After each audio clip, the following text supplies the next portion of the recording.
All right, guys, it's Tuesday morning. This is Total Basis. I know we've got the ahead of the spread template here. I couldn't figure out how to get that off, but shout out to Ski Profit, Ron Kabang. If you're into the NBA, you should be watching that show. So a quick promo for those guys. I think they're on at like 1 a.m.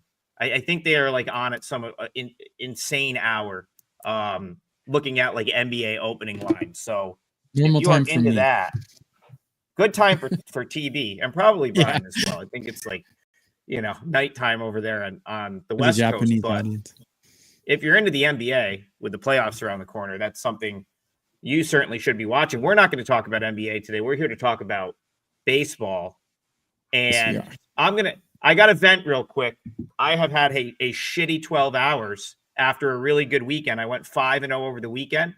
Yesterday, I had one of those days, which I'm sure you guys can relate to, where I did the MLB show. I did my own little show. I think the games I talked about went like 5-1, and then I had a 5% play, which lost. So it's like that's like the worst day when you're in our spot. You go on shows, everything you talk about wins. The big play loses. And then in Tokyo Brandon, I just had a loss in KBO this morning where I had a 4-0 lead with Kiwoom and one of the best pitchers in the league on the mound. And they managed to choke that away, blew a 4-0 lead, and then blew a 6-5 lead in the 8th, lost 8-6. So tough 12 hours for me, but a really good weekend. Baseball's been going good. So hopefully the last 12 hours have been better for you two. How are you guys doing this morning? I guess we'll go in order of our 3 box. So I'll go next. Doing all right. I had a 5% play yesterday on the Padres and they came through. I knew the Cubs after that late night and exhausting their entire bullpen against the Dodgers, they would be stale and give up a ton of runs, which they did after Taillon came out.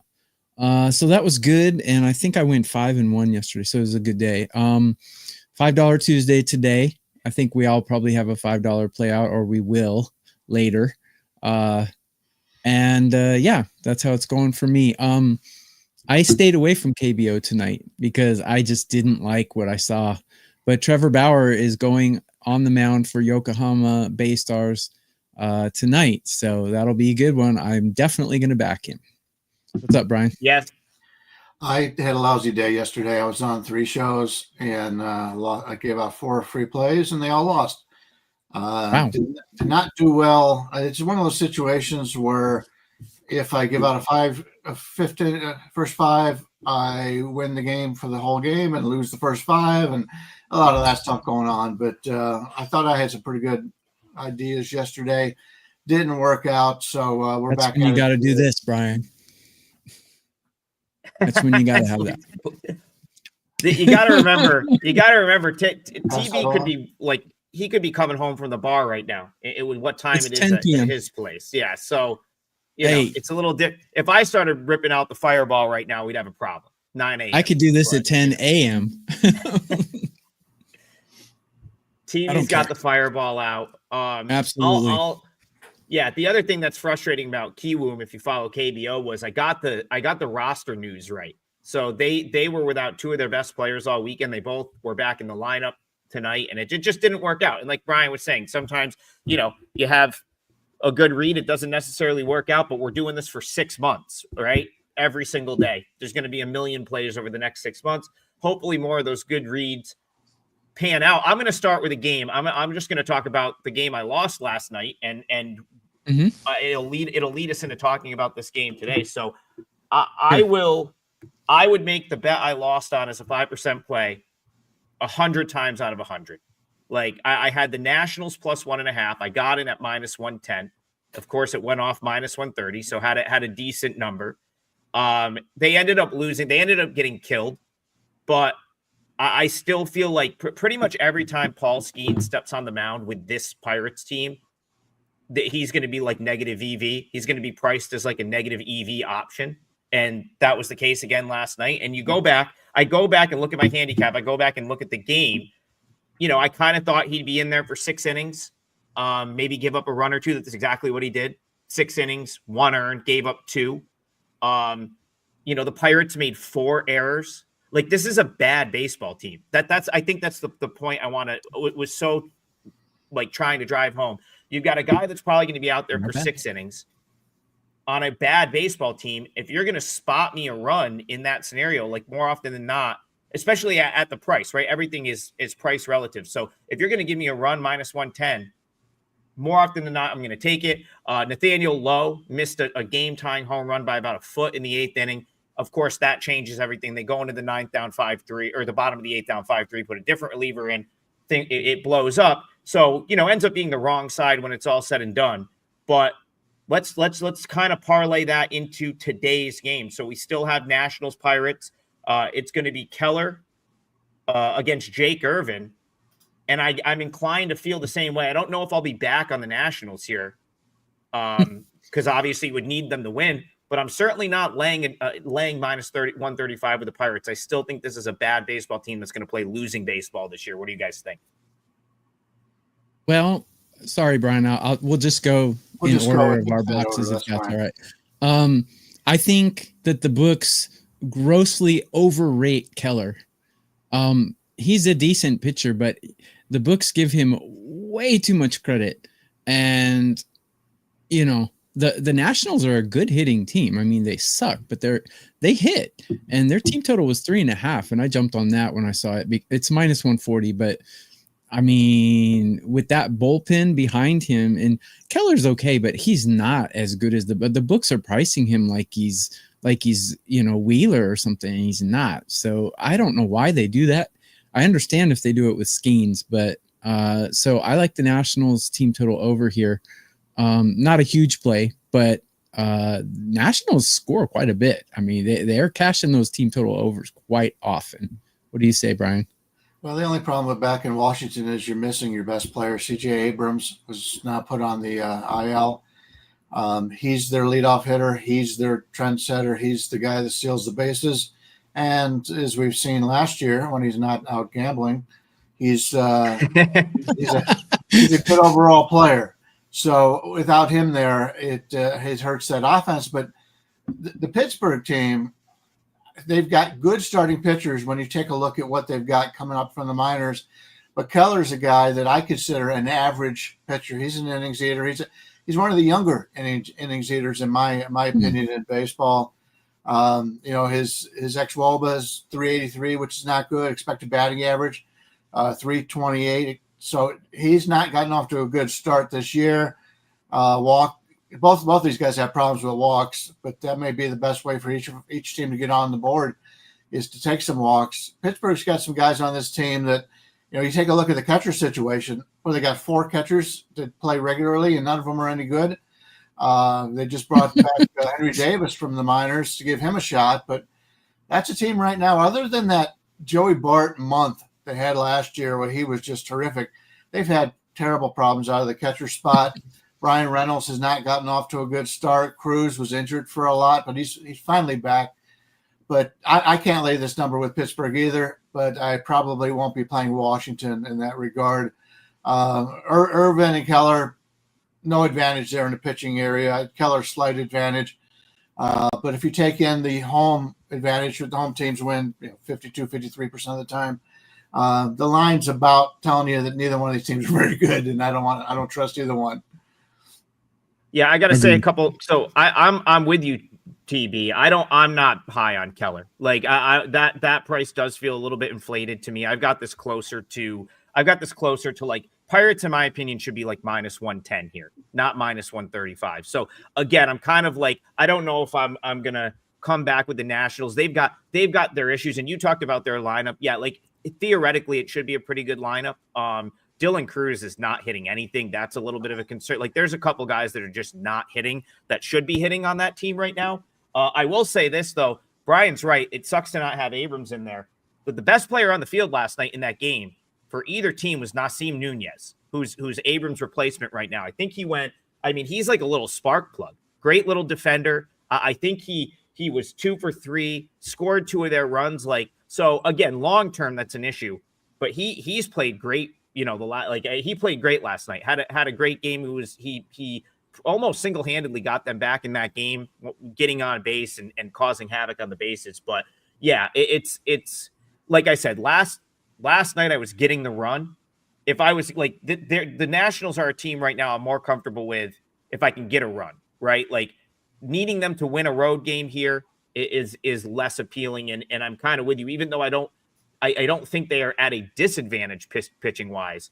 I don't know that they have the advantage either. So it would be Nats or pass. Let's head over to the chat. Before you go, yeah, go ahead. Go ahead.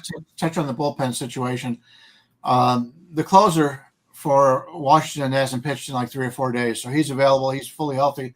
Take a look at Pittsburgh. They had to use their top 3 bullpen guys. Santana, 12 pitches, Ferguson, 25, Lawrence, 12 yesterday. In fact, Ferguson and Lawrence, either one of them will probably be available tonight as they pitched 2 days in a row. So when you get to the back end of the bullpen, and I don't think either one of these teams' back ends are very good, at least you've got a healthier situation with Washington. Yeah, for sure. Like the Ferguson, they had him on the ropes last night, and he grooved one to Nathaniel Lowe, and I thought it was tied. He flew out to the warning track. So yeah, I would agree. There's no way he's in this game tonight, and you're probably right. They're not going to use Lawrence either, and their closer, of course, is down in Indianapolis trying to figure things out right now. So it's going to be an issue for the Pirates. All right, let's see what people want to talk about. We have questions, and we'll start knocking them off one by one.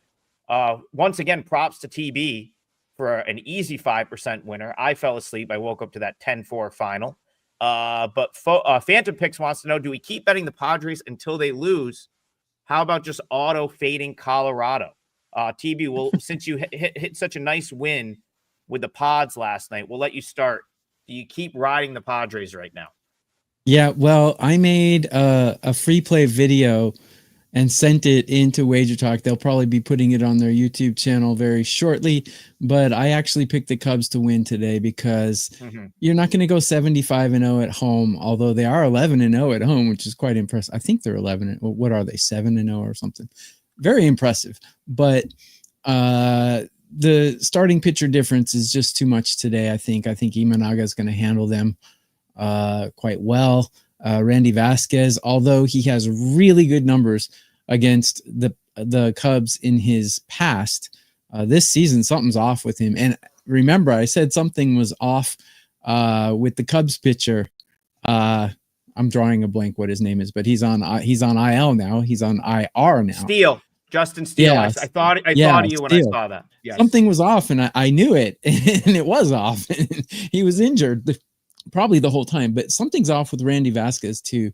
And I don't think the Padres are going to be able to hold on to this one. I have their bullpens fairly similar, although the Padres are obviously a little bit better, but Cubs are just slamming the ball right now. And after yesterday's, I don't know if you call it a mishap, but after yesterday's no rest travel, I mean, they were traveling while the Padres were already in bed. So after that, both teams end the game at the same time. They both get the same amount of sleep, come out. Cubs have a huge advantage at starting pitch. So I think the Padres, not luck, but I think their streak will end today. Small play. Yeah, as for playing streaks like that, baseball's different than other sports where you've basically got, when you've got a 5 or 6 man rotation, you've got 5 or 6 different teams to handicap, as opposed to the NBA and the other sports. So if you're going to play streaks, I prefer them to play in the NBA as opposed to baseball, because you're counting on 6 different players to be right on their game with 6 different starting pitchers. So that's a concern there. And there's, I don't have much on the game. I am in full agreement that Imanaga is the better pitcher here, but the Chicago Cubs opened at 120, and now I'm seeing them as high as 140, 142 at DraftKings. So money has come in against that current streak of the Padres, and from betting, as long as we have, usually the early money is the right money. So the Cubs took that early money. So the value is on San Diego, but you're going against a lot of guys who do this for a living and have been very good at it. It's just, when you take a look at this game, you go, look at that value on San Diego. You're getting a team that's been so hot and they're playing at home, and you're getting them at a nice plus price. there may be a reason because of that. So I'm going to pass on the game, and I just trust the guys who bet into it that they know something that we probably don't. Let me make a small comment, Adam. Yeah, go ahead. Go ahead. Yeah, I think the books highly overcompensate for starting pitching. I think starting pitching is a little bit overrated. So I don't think the Cubs are a minus 120 today. I think it's more like a maybe 5 cents of a favorite maybe over the Padres today. But I think that number is a little too high. I don't think the Cubs are that much better than the Padres, even with Imanaga on the mound. That's just my opinion, but I am putting a small play on them at minus 110. I think I got them. Oh, I'll follow up to that. So I think I agree with the move. I definitely so here's the thing, good taking bad number, right now, minus 135, minus 140. That's a little steep because the Padres are still a very good baseball team. This is still a really good baseball team. They're the best. But I guess I'll say Cubs first 5 makes the most sense here because I think they're going to bomb Randy Vasquez. I've had it with Vasquez. I played against him. I played against him last week with the A's. He wasn't good. Somehow I'm looking at the stat line from last week's baffling. He gave up 1 hit over 5 innings. He had 1 strikeout and 3 walks. Wasn't that good. The A's just weren't having great at bats. The Cubs already saw him earlier this year and got to him. I think he walked. So I'm looking at it. 4 2/3. Four innings, I think 4.2 innings and 5 walks. 5 walks. Yeah. Got away with it. Problem with Vasquez is he doesn't really have MLB stuff, in my opinion. No. He does a good job mixing it up. I think the Padres have sort of done well to develop him to at least someone that's going to go out there and not kill them. Right. He kind of, at first, when he first got called up with the Padres was horrific, sent him back down. They worked on his pitch mix a little bit. He's at least going to go out there and maybe keep them in games. But I wouldn't be surprised if the Cubs teed off on him here. So again, I'm not going to lay minus 140, but Cubs first 5 certainly makes sense because I do think you have a pretty good pitching edge. And then you take out the possibility of them blowing up at the end of the game. You mentioned the 145 is currently the going rate for the first 5. So you're paying about a 5 or a 10 cents tax to play the first 5. I know the Cubs bullpen has improved, but I still think San Diego's bullpen is just awesome. So you're only getting 10 cents of value in that regard, basically on the back 4 innings or whatever. So it should be a little bit higher, in my opinion, especially when they're at home. So yeah, I'm not high on Chicago, but maybe this is one of those games where you look for the live betting in the second half. Mm-hmm. Maybe the Cubs get a 1-run lead and entering the 6th inning, and then you can come in with that San Diego bullpen and they get them at a pretty good price. Yeah, and just San Diego's ability to get timely hits at home, and I agree. I wouldn't want to be on the Cubs in a close game late in this game. So that's a good point, Brian. I'll come back to you, Brian, because this is a streak that you actually might have some juice here. Phantom Pick says, how about just auto fading the Rockies? I guess if they're on the road, this probably makes sense a little bit. Well, I had to play yesterday. I wanted to play the Dodgers. I thought the Dodgers were a good value, actually, 3-1 when it was earlier in the day, and it went up. It did go up, but I didn't want to play the Dodgers at that price, so I thought I would be smart and play Colorado under 2.5 team total. Over their last, I believe it was 11 games, they only surpassed 2 runs on the road once.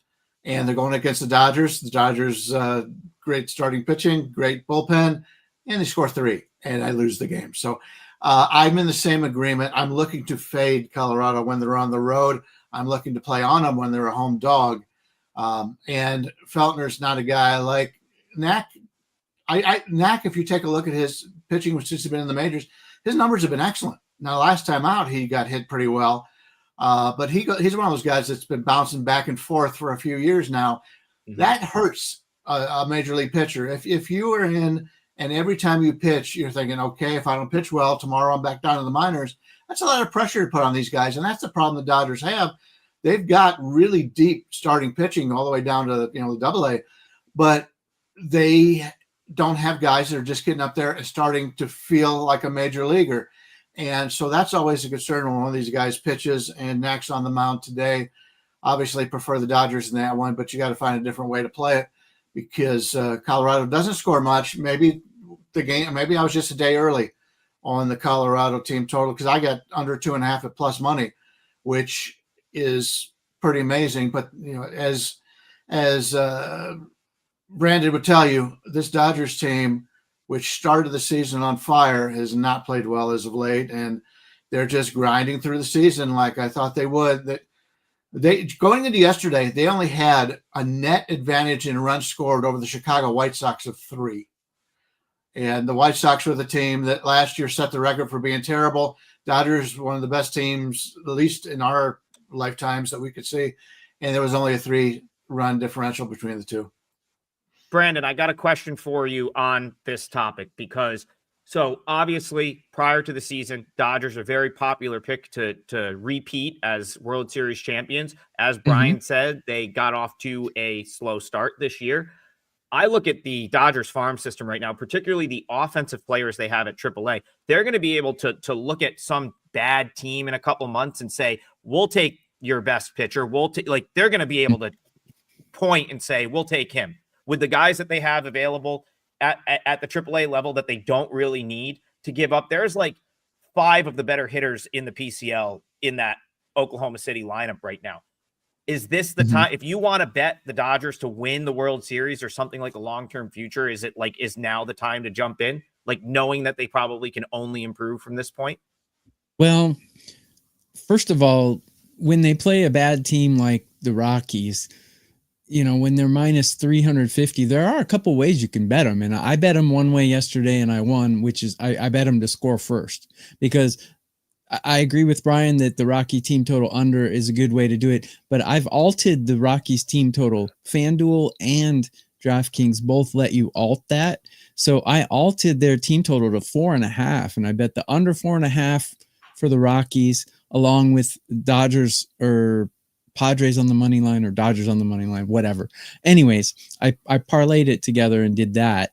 But also you can bet either the pitcher to get a win or the Dodgers to score first. And the odds for that was only like minus 130. The pitcher to win was kind of ridiculous odds. Like Derek May to win the game. To win the game, you have to accomplish 3 different things. You have to win the first 5. You have to stay in the game for 5 innings, and your bullpen has to preserve the lead. That's a pretty tall task in most cases. It should be like plus 120 or something like that. And yesterday, Derek Mays to get the win was like minus 130, minus 140. It was a ridiculous price. So I stayed off that. Dodgers to score first was a win for me, and I didn't care after that. After they scored, I just didn't care. But as far as from now, the prospects for the Dodgers, look at who they played. They played some pretty tough competition. I mean, the Nationals is probably the worst team that they've played aside from who they're playing right now. But the Nationals are not a bad team. I mean, they get a bad rap for sucking, but they're actually more mediocre than they suck. So now that Abrams is out, though, yeah, maybe they're going to start going into the suck realm.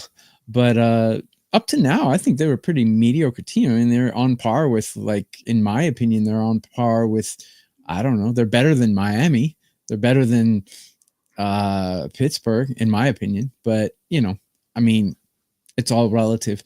I think the Dodgers are a bet on right now. I think they're going to win their division, and I think they still have a chance to get to 117 wins to beat Ichiro's team. The only problem, that's a tall task, but I mean, They could get there. I mean, if you lose one game of every 3 wins, they get there. So. Best record in the league. You mentioned May. Dustin May yesterday been very good, and he very similar to the pitcher I talked about earlier. That's going today. He's been great when he had a chance to pitch, and he's healthy. And this year, knock on wood, this is the deal for him. And the Dodgers, because of their talent advantage, they're going to win a lot of games. You're going to see this in any sport as the season goes on. It's a long sport. You see it in the NBA all the time. where you have teams like the Cleveland Cavaliers are still probably the team to win the East, or at least not one of the top two to win the East. And they've been resting guys and they don't care anymore. And you run that into every sport. So all the Dodgers care about is getting to the playoffs. And that's the problem when you're betting them on a day-to-day basis, is they don't have the urgency that maybe – I know San Francisco's got the urgency because they're playing in that division with the Padres and the Dodgers. So if you're looking to bet on a day-to-day basis, a team that knows they need every single win is more of a team I'd look to bet on a day-to-day basis. All right, let's move on. G. Hurt says, I think that the Brewers might be one of the most mid-priced teams in the MLB right now. G. Hurt, I agree with you. I don't really know what that means, TB, but if it means average or it means like not underrated living up to or expectations. Listen, I think the Brewers suck. I talked about this yesterday. I do too. I went to bed totally overrated. So furious at myself last night because I'm sitting here with a loss in the Nats game. I did a video on like how ridiculous it was that you could have got Scuba like minus 145 yesterday after that moved, and the Tigers was as easy as it gets. Scuba versus Tyler Alexander minus 145, like that, just as easy as it gets. Now, with that being said, I feel similarly about the Tigers anytime Scuba's not on the mound. I think they're a very average team. I think that they have real issues with their lineup. It's just not a very good lineup. So this becomes a pretty intriguing matchup here of teams that I don't like very much. And, teams that I think I'd be trying to fade if they were in other series or playing against other teams. I think the Tigers and Brewers are teams that I want to play against right now. Priester, I got a win playing against him last week when he made his debut for MLB debut for the year. Debut for the Brewers. He got sent out to Colorado and lost that game, but he didn't pitch bad. Mm-hmm. That was the Rockies finally broke that one open late. So he actually, all things considered, pitched very good in that spot. Has earned himself another start. They still have some guys down at AAA like Tobias Myers, and there's some starters that might take his spot. But here's another guy that's at least for another day still in this rotation. So interesting matchup. I'll start with Brian. Tigers, Brewers. Just any comments on this one? I don't have much here. Well, the problem you're having with the Brewers is injuries. Take a look at all their injured starting pitchers. They were trying to stretch out Aaron Ashby. He's another one of these guys that when he gets a chance to pitch, he's great. He just can't stay healthy. Aaron Savali's down on the IL. Nestor Cortez. Robert Gasser is a guy who had Tommy John surgery. He should be one of their best pitchers when he comes back. DL Hall's been a disappointment. You mentioned Tobias Myers. Brandon Woodruff will be coming back, although he has lost maybe 3 miles an hour on his four-seamer since he last pitched. But that's a lot to put a lot of pressure on the starters that they have now. They brought in Priester. I'm not a fan of Priester, but they did sign the former New York Met, Jose Quintana. He looked really good in his first start. He's an innings eater. He's also a guy who has had a lot of success in the past. Chad Patrick's looked pretty good since they brought him up. Freddie Peralta is Freddie Peralta. He's just number 1 or 2 for anybody. So that is less of my concern right now because the Brewers will be bringing back a lot of guys as the season goes on. Right now, Trevor McGill, the closer, may be out with an injury. They haven't announced anything yet, but he may go on the IL. But their bullpen did not pitch at all other than 68 innings from Melvin Rodriguez yesterday, which is a failed starting pitcher.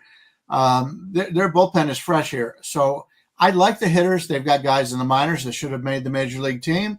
But this is a team with a lot of speed, a lot of youth. And they just, once these guys get in there and they learn how to play a little bit better, I like the future. But they've gotten off to some terrible starts. Other than Bryce Terang and Cheerio, the rest of the team is really slumped. Contreras hasn't gotten off to a good start. Hoskins is okay. Garrett Mitchell, I expected a lot out of this year. He's gotten off to a slow start. Joey Ortiz, great defensive player, has not started to hit yet. So if you're looking to play Milwaukee, play against Milwaukee, play them against them now because by the mid-season, this is going to be a totally different baseball team. Yeah, I'm with you there, Brian. I do like the long-term outlook for the Brewers. I think long-term, even like long-term in the season, like this team's probably only going to improve from the point they're at right now. I'm with you there. And as far as this game's concerned, I don't really care for Flaherty either. And I'm not high on the Tigers at all. If anything, with the Tigers is the team that I think you could see like considerably fall off as the season goes on if they don't address some of the, what I perceive to be offensive issues, because they really have nothing at Toledo right now outside of Jace Jung. And there's just not much in this. You look at this lineup and you look at that 2-3-4, which I believe is, it goes Carpenter, Torkelson, Green. Outside of that, it's all basically like guys that could still be at AAA. It's really not a good lineup at all. And I just don't know how much you get out of this. Like, yes, pitching and bullpen's very good. Scooble's going to be in the mix for the Cy Young, I believe, in the American League. Outside of that, Casey Mize got off to a really good start. How much of that are you going to get? I'm not a huge believer in Flaherty. So, yeah, the Tigers are, I guess, more concerning to me long-term. TB, anything on Tigers, Brewers for you? Well, I like Flaherty more than you do probably, but the Brewers bullpen has been absolute trash. So I think in the short term, they're going to have a lot of trouble holding other teams down, especially with their injury.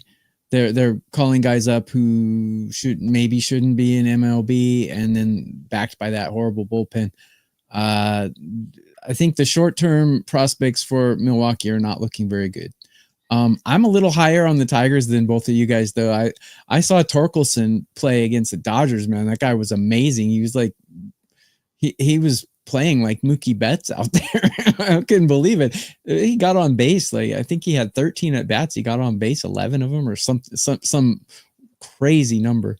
But yeah, obviously it's not sustainable. And if anything, it's going to go down from there. But I think these are two mediocre teams, and they're probably, what are the Brewers right now? 8-9. It's about right. Tigers are 10-6. They'll probably be more like 8-9. So I think we're talking about two mediocre teams, basically. I don't trust Torkelson. He played his way back to Toledo at one point last year. So I'm not like, he's not a bad player, but is he like the guy that you can like slot in the 3-hole and like rely on him to produce for 162 games? I'm not sure. No, that's he can have a good series, which he did. Go ahead, Brian. I agree with you. Other than the Flaherty, I think Flaherty's better than what you're saying. But Detroit is a good pitcher's park, and he had a lot of success there. So it is a road game in Milwaukee. They're more of a neutral, maybe a little bit more of a hitter's park. But there's nothing wrong with the starting rotation. But like I said, Three of the guys in the starting rotation are first-round draft picks, and Flaherty and Job and Mize. I just think Job is overrated. Mize, I think, is going to be slightly better than Job. Their best pitchers are the top three: Skubal, obviously, Flaherty, and Olsen. But when you take the bullpen, all the good pitchers are going to be available tonight. Right now, they're going with Tommy Kindly as the closer, but they just brought Bo Brisky back, and he's better than what he showed. He's a guy that probably may have the best arm in that bullpen, along with Tyler Holton, excuse me. But all those guys are available tonight. They haven't pitched in 2 days. So if we do get a rare Flaherty bad outing, they'll pull them early because they've got a full bullpen to use in this one. Yeah, Brian, it's an interesting point. I kind of, when I did my video for Tigers Brewers yesterday, I called the Tigers Mariners 2.0, right? Like really good pitching, a nice bullpen. I don't like the lineup at all. The Mariners have won 85 or more games the last 4 years in a row. So and the Tigers came out of spring and they said, like, we're going to be pitching and defense this year. They like literally said, like, we are setting this team up pitching and defense, and we're going to like go out and try to win 3-2 games. So do you think they can have that kind of success doing that? I guess is the question. Yeah, they can do it, especially in the division they're in. There's no super teams. I liked Minnesota coming into the year, but that team is a disaster right now, and you just got to be very brave to bet on the Twins the way they're playing. The ownership doesn't want to put any money into the team. The players, you take a look after their fallout last year. This has been could be the worst team in baseball since that time where they were actually leading the division at one point, and have not bounced back from that. Everybody just assumed they would. The Twins are a team. I like the organization. They've done a lot of good things for not having any money. It's very similar to Cleveland in that division. Kansas City is another team that's outperformed their payroll. But in this division, I could see Detroit winning it just because of their starting pitching. Cleveland does not have starting pitching at all this year, and that's usually their strength. And their bullpen, as we've seen with Class A, just too many innings over the last few years. So they're going to take a step back. So Detroit still has a chance to win this division. Kansas City, and we'll get something out of Minnesota, but I can't bet on them right now. Can I ask you guys a question? I'm gonna get in. I'm gonna get a question. I'm gonna be one of the commenters. I want your guys' opinion on Bailey Ober, because when I bet on him, he kills me, and then I see him pitch a great game. Does he suck or is he good? I can't get a grip on him since we're talking about this division right here. I just wanted to get your guys' opinion because I can't figure the guy out. Bailey Ober, Brian, what do you think? Yeah, and you could talk Mets Twins as well, because I saw someone asked about this game anyway, and Ober is the starting pitching tonight for the Twins. So go ahead, Brian. I like Bailey Ober. He's been very inconsistent. When Ober is bad, he's bad, and that's been the problem. When he's good most of the time. You take a look at his stats. I mean, last year he had his WHIP was 1.00, which was excellent. His walks per nine, 2.17. In fact, other than this year, take a look at his walks the last 4 years: 1.85, 1.77, 1.81, 2.17. This year is at 4.26, and that was because of one bad outing. You saw that last year, I believe. It was the same thing. He got hit really hard in his first outing and spent the rest of the day coming back. In the end of the year, with pretty good numbers overall. I like him, but you've got to be prepared, because if he doesn't have it, it could be an ugly day. But overall, I think he's a good addition. I wish my Cleveland Guardians had him. They definitely couldn't need somebody like that that's overpowering in certain regards. But he's a guy that I like. But you've got to realize that when he's off, he's really off. Yeah, I second that. I think he has upside. I think he's definitely better than he's shown. He's not a guy I mind backing, especially when he's running good. I don't. My gut tells me Megill is got a bad one coming up. He's going to be the Mets starter tonight. So it would be Twins or pass here for me. Twins, like if you just take the records out of it, Ober at home plus 105 for the Twins is probably a pretty good bet. Now you have to stomach the fact that the Twins have just been dreadful, but the Twins kind of fall into that category, as the same category as the Braves right now, like where they're gonna start playing good ball at some point. I think the Twins are too talented to just like be horrible all season. And if you listen to what Brian said, like, Ober does demonstrate the qualities of like a guy that's going to be in this league for a while, someone that's going to be a productive starting pitcher. When he's good, he can be really good. Plus 105 on him at home is not the worst thing in the world. I don't know if that all beyond that here. I do like this Mets team. I think the Mets could be a contender this year, but it feels like a decent spot for the Twins on their home field, especially, at plus money. So I don't know if that answers your question, TB. I'm a little indifferent on Ober. I'm not like rushing to buy him right now, but I also don't think he's bad by any means. Got it. That does answer my question. So you guys were thinking the same thing that I was thinking, is that he's inconsistent is the general consensus. He's very talented, but inconsistent. One more question, if I may just sneak this in. What do you think about the Astros this year? Because last year they got off to a horrible start. And then this year, they're a little slow, but they've lost some hitting. So, and their pitching is, I don't know, mediocre so far. I expected more from Valdez yesterday, and he looked horrible. So, what are your thoughts on the prospects for the Astros? Sorry to take the questions away from our commenters, but I'm just curious. That's okay. Yeah. I mean, I have an opinion on this game, and then I'll go to Brian. So, what do I think about the Astros? Like, I don't think that like I don't have an The opinion. name is like, better. It doesn't it doesn't really matter to me for that. Like they're not a team that I was like coming into the season super high on or low on. I think the market's probably accurate on the Astros. I don't think they're like overpriced, underpriced, so on and so forth. I did expect more out of Valdez yesterday for sure. I will say this though, I do have an opinion on this particular game. I do like the Astros here. I think Hunter Brown's really good. Like I'm pretty high on him. I think he has the upside of someone that could be in the conversation with like a Reagans, a Skubal, as like he really is that good. On the other side, like this actually might be something I play today. I haven't played it yet, but Astros minus 130, I think is one right in the 130 range right now. Eric Fed is someone that I'm probably going to fade this year. I think the league has started to figure him out a little bit. I think, he's a guy that obviously we watched dominate KBO, completely remake himself as a pitcher, add the sweeper to his arsenal, came back and had a great start to the season, really had a great season all around last year. The league was not ready for Eric Fed with a nasty sweeper. I don't think they were ready for that, but he also threw a lot of games for a bad White Sox team, right? Like, so I do think that worked to his advantage a little bit, that he was kind of like the best pitcher on a bad team. Now that he's on the Cardinals, it's like teams get up to play the Cardinals. These are like higher intensity games. I think that's a huge mismatch here.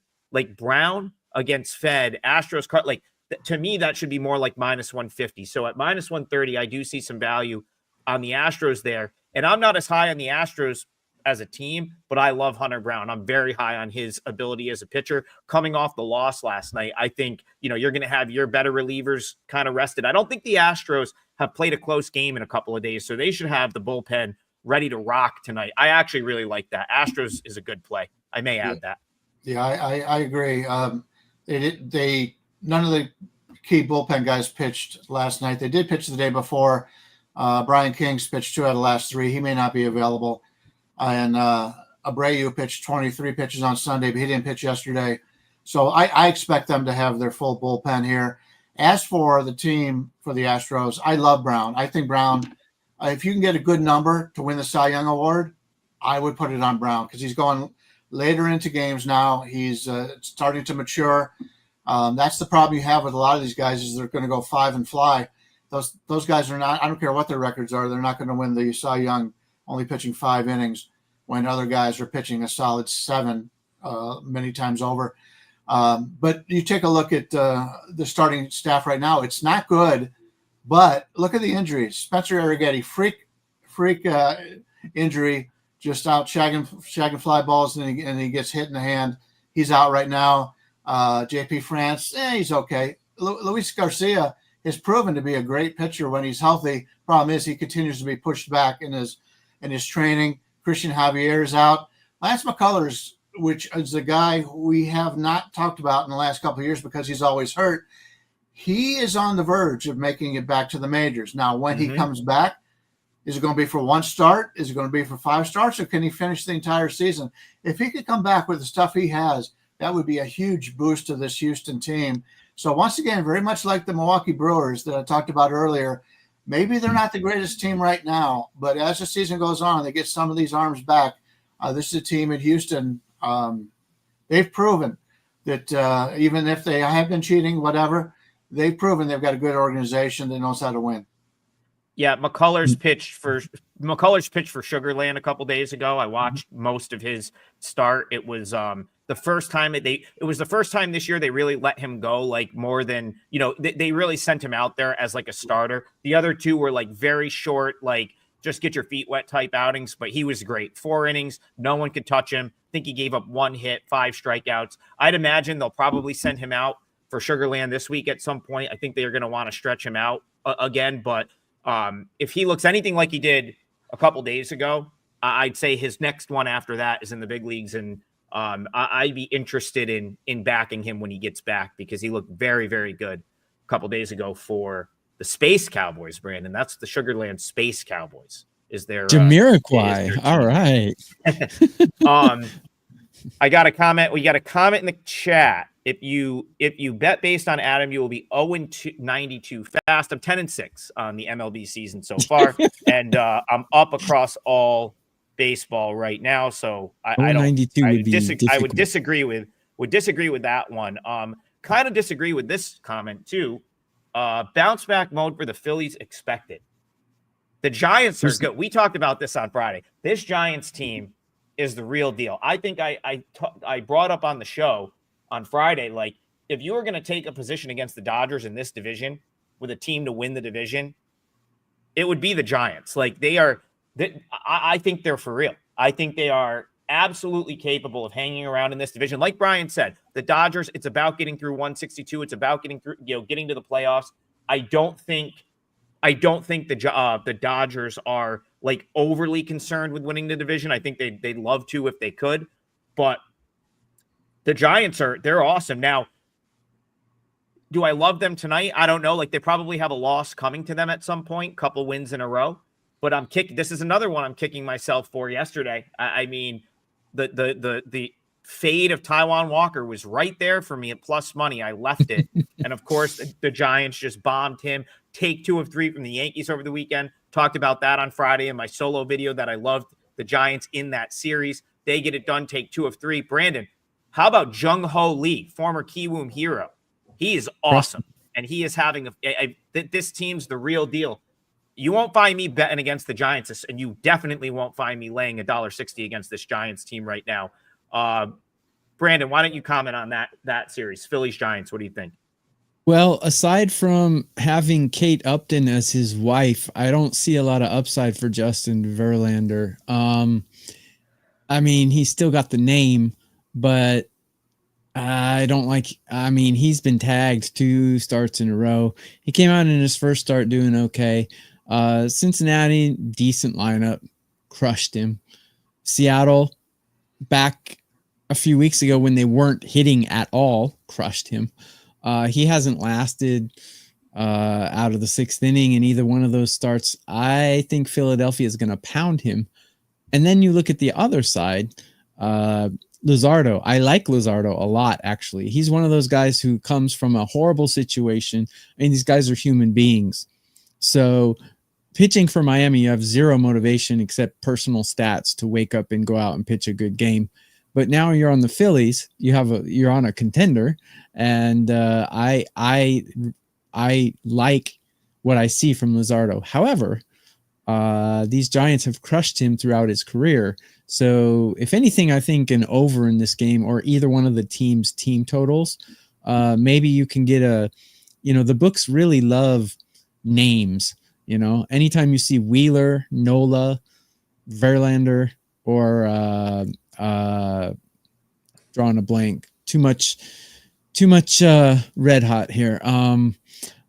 Castillo, the books are going to price those pitchers way too high. So if you're lucky, maybe you can get a good team total for the Phillies against Verlander today, because I think he's going to get crushed. I think both pitchers are going to get hit a little bit. If I took either team today, though, I'd take the Phillies.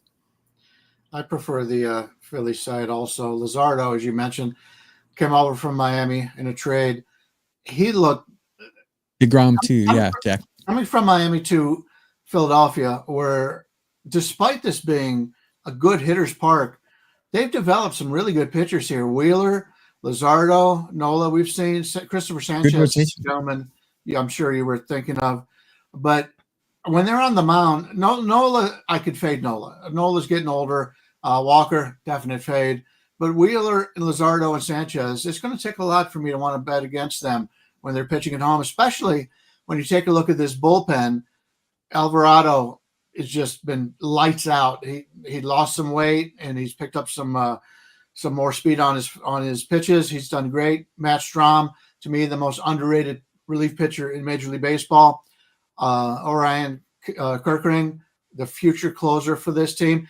Jordan Romano, they brought in to be the closer, and he's not pitched well, but they found a mechanical issue with him, and last time out, he looked really good, and every time he has a bullpen, they're saying how much better he looks. So, and all those guys are available tonight.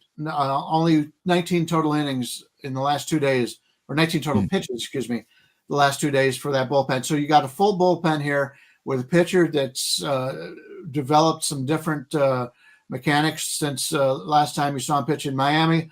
I would not surprise me if San Francisco's hitting, which really, you take a look at some of San Francisco's players, their best players have not played well this year. They're getting a lot of help from guys at the end of the rotation. Guys from like Yastrzemski, who basically has been an afterthought the last couple of years. He's having a career year. So the Giants are going to step back a little bit here. I like this pitching for the Giants. The hitting is going to take a step back, and I think it happens tonight. TB, my numbers have this 9 for a total. I don't bet a ton of totals, so I'm less inclined to trust my numbers from my model projection from a total perspective, but I do have this 9 and it is 8. So I would kind of agree with you that there's a little bit of value to the over. I guess my concern personally would be like Luzardo just comes in and mows everyone down, because he's certainly shown the ability to do that. And I kind of agree with Brian in the respect that like he is right though. Like Adames, up until I think he had a good game yesterday, but he hadn't really done anything for the Giants. Like, and there's guys that really haven't hit yet for them. I just love this Giants team top to bottom. They have the pitching, they have the bullpen, they've got guys that can produce, especially if like Jung Ho Lee is just going to be as awesome as I think he can be. So I won't be betting against them. I do agree with you that there might be some runs in this game. So I'll kind of throw a lean to over 8. I think that's about a half run to a run short in this one. Let's go to Jack Falk. We got Brian's Cleveland Guardians and the team I can't stand, the Baltimore Orioles. He said, I showed 15 minutes late. Did you guys talk Cleveland, Baltimore? No, we didn't. Looking to fade Morton. Yes, Morton's terrible. I'm fine with that. But I haven't looked into this one enough yet. So let's talk about it on air. We have Guardians, Orioles, Logan Allen, Charlie Morton. TB, start us off. Yeah, it looks like they removed the basketball banner from the top there. That's good. I didn't even notice that. Yeah, Chris is is on the site. Yeah, these are two teams that aren't really hitting very well, but so I'm staying off this game. Sorry, I'm not going to be able to give any really good advice. Right. But I'm not thrilled with either of the starters, but I'm not thrilled with either of the lineups either. So it's kind of one of those things where when you cap a game, you want something to stand out, and then you want to attack that thing that stands out. But here it seems just like a jostling match where I don't see anything standing out. It seems like weakness against weakness, strength against strength. So if anything, Cleveland has the better bullpen. So that's about all I can say about this one. For myself, I was going to say, Brian is our Cleveland guy. I'm going to let him take this one. All I can say is the Orioles at -150 is outrageous. Can't bet them -150, but I'll let Brian bring this one home. Yeah, it's taking money, open 135. Maybe it's a fade of Allen. I'm starting to grow into liking Allen a little bit more than what I did before the season started. He's a lefty, and the Orioles have gone 5 straight games without facing a lefty. Last time they faced a lefty was a Sunday a week ago, and out of the lineup was O'Hearn, Cedric Mullins, Kjerstad, and Jackson Holliday, replaced by Gary Sanchez, Urias, who's actually having a very good season for them, Mateo, and Laureano. So there's a big drop-off offensively when they play left-handed pitchers. That is a concern when you're going against Cleveland here. Baltimore's offense, they've had some struggles already this season. Henderson's gotten off. He got a couple hits, I think, yesterday or the day before, but he struggled. Overall, their offense has not done very well. But when you're taking Mullins out, Mullins has been one of their best hitters, O'Hearn is having a decent season. So I do have some concerns about this Baltimore offense going against Cleveland here. From a pitching standpoint, obviously Baltimore had nobody go yesterday, and from the bullpen because they didn't play. But the Cleveland side, I prefer the Cleveland side here. Cleveland's they're one of the teams that seems to go on the road, and they're very competitive on the road each and every year. Last year was a very good offensive season for them at home. they made a couple of changes to the stadium, which opened up more of a wind situation where to the right center field area, more home runs. And that's where just so happens to be a lot of the guys for Cleveland hit the ball in that area. So it worked out for them. Yes, last year they had a lot of home runs. But on the road, they are very consistent. I prefer the Cleveland side here. Charlie Moore is a guy I'm looking to fade. And he had 10 strikeouts the other day, but still, you take a look at his overall numbers, they weren't impressive. His percentages are down, and his speeds are down. And so, yeah, if I'm playing, I'm taking the underdog here in the Cleveland Guardians. I gotta circle back to TB. You kind of like talked about the Marlins for like 2 seconds earlier. Maybe in the context of like you liking the Nationals better than them. I got to be honest. I love this Marlins team. I think there are so much. I think the Marlins are a team now. They're in the context. Never of thought this I would hear those words uttered.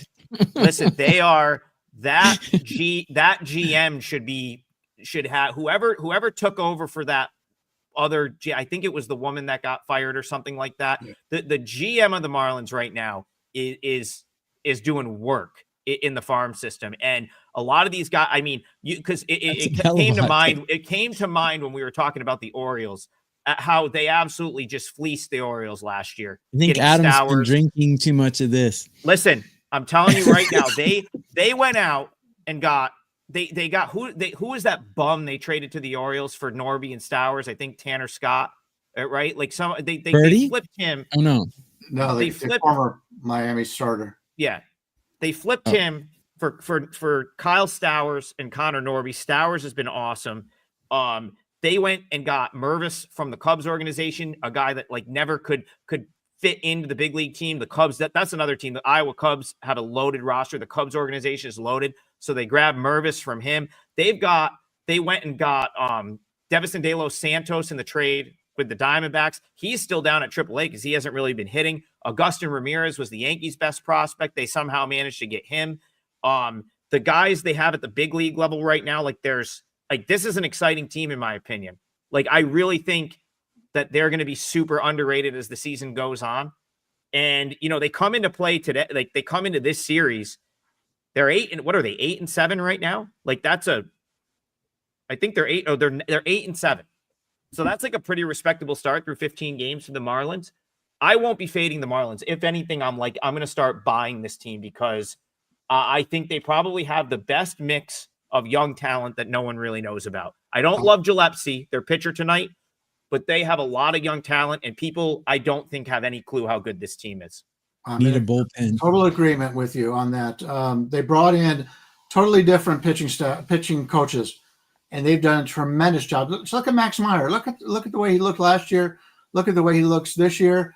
Edward Cabrera came out for his first start just the other day. His problem has always been he walks too many players. He looked really good in that start. And just look at the guys they've got that are hurt right now. Connor Norby, Jesus Sanchez. Sanchez is probably their best all-around hitter. He's not been up, but both those guys they're down in the minors. They should be up any day now. Starting pitchers down that have been hurt. Braxton Garrett, when he pitched, he wasn't pretty, but he got the job done. Yuri Perez, one of the best young arms in Major League Baseball. And Ryan Weathers, the last 2 years, he's been a different pitcher, and he was looking really good in spring training this year, and then he got hurt. So they've got a legitimate starting rotation. When they bring those guys up, they can get rid of Quantrill and Gillespie, and that's one of the better starting rotations in Major League Baseball is they get that 5 deep. So, yeah, I'm in agreement. Miami is a team that we can make a lot of money on this year. Yep. One more, Brian. I forgot about this guy. He's looked great for Jacksonville so far this year. Adam Mazur, they got from the Padres last year. The Padres sort of rushed him up to the big leagues from like AA. He had like one start at AAA. If you remember, there was a point in time where the Padres desperately needed starting pitching last year, and they just kind of threw him out there. He got to the big leagues, couldn't really throw strikes, got sent back down. Ended up getting traded to the Marlins organization, kind of struggled at AAA. He has looked fantastic so far this year. I expect him to be up at some point. And then Gillespie was a guy from the Guardians organization. he's actually looked kind of good so far this year, like much better than I ever remember him looking at any point in time for either Columbus or the Guardians. I personally don't love him, but he is the pitcher today. He's gotten through, he's sort of managed like 3 starts so far. He's gotten through like 5 innings with limited damage. I wouldn't be surprised if he keeps the Marlins in this game. Marlins plus 1.5, -120 is not the worst look here, in my opinion. -115, -120 for the run head start is not the worst look. TB, anything on the D-backs Marlins for you? Well, all I can say is with that roster, they're one game worse than the Diamondbacks. So their front office must be working some miracles, because their bullpen, I have them ranked dead last in all of Major League Baseball. So, but again, my rankings are fluid. They change day by day because I take a lot of recency bias and things like that in there. But with that horrible of a bullpen, I mean, they have a winning record and they're only 1 game behind the Diamondbacks as far as ranking. So, hey, they're working miracles. Jack Falk. Mazur was a great fade. Mazur was a great fade last year, made a decent chunk of change off of him. Mark my words, you are going to make a decent chunk of change backing him when he gets to the big leagues. Brian is right. He looks like a different pitcher, and I think it speaks to what that organization has done and the new pitching coach they brought in, because he looks like a totally different guy right now in his AAA starts. And it's almost like it's becoming like across the board. You talked about Meyer and some of the other guys they have down there. So I will be buying the Marlins. And we're right at 10 o'clock. We're right at 10 o'clock and we're climbing with viewers over 800. So usually we shut it down right at 10. I guess we'll probably end in the next 2-3 minutes. But if anyone's got one at the horn they want to know about, we did talk quick comment here on the Twins, fading them as long as the price is good. And I like the Mets today. I have no problem with the Twins being like a short-term sort of fade. They have some things that they really have to figure out. I'm going to let Brian end this because he said he didn't have the best day yesterday. I'm shocked, Brian, that you weren't on the Braves yesterday. It felt like the spot to finally buy them. I was kicking myself for not fading Easton Lucas, who I knew would give up runs at some point. The Braves break out. Where do you see that team going forward? And I guess maybe the rest of this series against the Jays. Well, before we get to the game, I do want to point out I do have a 5% play. It'll be my first Major League 5% play of the season.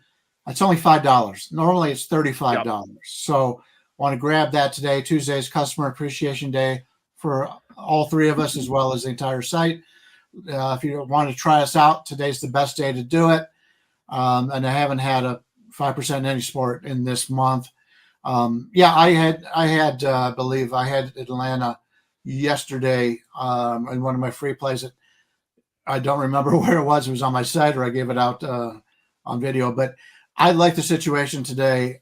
You're looking at this number and it's come down a little bit. They opened up 130 favorite, but now we get basically it's a pick 'em here with Toronto. I want to fade Gausman. Gausman last time out had a huge game. I'm not buying into it. Some of his auxiliary numbers from that game were not that impressive. He had a big strikeout game. He's not the same pitcher as he was earlier. I don't expect that to happen 2 games in a row. If it does, good for him. I mean, I wish the best for all these guys. But Schwellenbach, to me, is the best pitcher in baseball right now. The guy has just shot up the ladder the last couple of years. He has been terrific. He goes long into games. Much prefer the Atlanta bullpen to this Toronto bullpen. And you're getting them in a pick 'em situation just because Atlanta was going into yesterday, I believe 1-9 on the road on the season. It happens. You get winning streaks, you get losing streaks. Toronto, I have, is the worst team in the American League East. Atlanta, along with Philadelphia and the Mets, will be fighting it out for the championship in the National League West. And you telling me you got the better pitcher, at least in my mind, by a good margin, and you're getting them at a pick-em situation. Toronto doesn't have a home field advantage. I like Atlanta in this game. Yeah, and I'll just point out tomorrow, Spencer Strider will make his 25 debut. He may have had the most impressive rehab stint I've ever seen. In my these guys typically go down to work things out, tries to, they're not really concerned with numbers, and it's usually like they're trying to work on stuff. That's why when I'm betting minor league baseball, if anything, I typically fade a guy in a rehab stint, or I typically the numbers are overpriced. Strider's just down there like mowing dudes down. He is in absolute midseason form. He probably didn't even need that last rehab start, the most recent one. He goes tomorrow against the Blue Jays. That's a guy I'll be looking probably to back if I get the right number tomorrow. I believe it's Strider against Bassett in a day game tomorrow. How many pitches do you think they'll limit him to? I mean, I don't know. He pitched into, I think he pitched into the 5th or 6th. Like I said, I don't think he really needed the most recent one. So I bet he's got a longer leash than you think, because I think he pitched like 5 or 6 in the most recent rehab start and threw a considerable number of pitches. So I think he's probably, I don't know if he's a full go. I don't know if you're going to see him throw 110, but like, I don't think he's got like a huge leash. I would guess like 85, 90 is probably reasonable there. It may be he may have a guy riding on his tails, and he may only go 4 innings. That's a concern, but yeah, I am excited to see him play. He's been better than you could imagine, but it is against minor league players, and now he gets to face major leaguers. And as much as I don't like Toronto, they have some really good hitters on that team. Yeah, and it's I'm always weary of a guy like kind of first start back. I'm going to see if I can get that info before we're off air here. If we can get a pitch count in his most recent outing. Well, he pitched into the 6th. He had 13 strikeouts, so he had to throw a decent number of pitches. At least three to each of those batters. Yeah, he pitched into the 6th and struck out 13. So I don't have an exact pitch count. I want to see if I click on this. This might actually give it to me, but it's important because I think you'll get a good idea. By the way, for everybody watching, what website are you on to get this information? So right now I'm just looking at MILB.com, and I'm trying to click into the game box score. So if you're on his page, it doesn't give you a pitch count. If you go to the actual game, it'll give you the box score. So if you dig into it, going into the Stripers, he threw 90 pitches against Norfolk. That's what I'm saying. I don't think I think that the way it worked out for the Braves, they must have just said, you know what? Like, I don't know if they would have been calling him up to like a shitty weather day or like I think they just gave him one more, because the start before he looked ready to go. I would have called him up after the start before. So I think they gave him like a real start last time out through 90 pitches. I think you're going to get 90 to 100. Like, I don't think they're going to have the reins on him. I think it's like a normal thing. Because if they're going to let you throw 90 in a AAA game, like why would he be limited in any capacity, right? Like I expect him to be his normal self pitching a normal game tomorrow. 90 to 100 is my I think they'll probably want him to finish 5 innings no matter how many pitches it takes. Yeah, if it's 90 or less, he'll go 5 innings. I don't think they pressure him. Yeah, like I don't think they're gonna like push him, especially if they get in let's say he gets in a 6th or 7th and he's in a tight spot. Like I think they're gonna, they may err on the side of caution there, but if he's rolling, I think he'll throw 90, 95. I think he's gonna give them a normal start. So I'm interested in that. I'm interested to see what the price will be there. But I'd be willing to back him tomorrow. And I like Schwellenbach. I don't mind the Braves today either. I'm still kicking myself for not playing them yesterday. Yeah, the Easton Lucas blow up was always coming, and I should have been on that, and I wasn't. But all right, guys, we had a great turnout today, over 800 people. We appreciate all you guys. We went over a little bit, but anyway, like we'll do that if you guys are here. We'll be back Friday morning, 9 a.m. We're gonna do this twice a week, so bring your questions, and we'll talk about whatever you guys want to talk about, even Marlins AAA farm system if it comes up. So that's what this show is about. I don't have anything to promote, so go buy Brian Leonard's 5% play for just $5. And whatever TB has up, I'm still licking my wounds from last night. I'm sure I'll find something to bet on at some point today. I have a regular $5 play, and I have a bunch of pitcher props that I put together in one package. You can get those at mine. But yeah, I don't have a 5%. Brian does, and he rarely puts them out. So you would be very wise to get Brian's 5% for $5. Don't know if Cheers. it'll be quite as colorful next week, but I appreciate everybody. Yeah. I think that's the first thing we noticed when we got on the show today. Yeah. Like we're a pride parade. We should play Miami Marlins then, because that's all their colors with the It's an omen. All right. See you again Friday, All everyone. right, guys. Take care.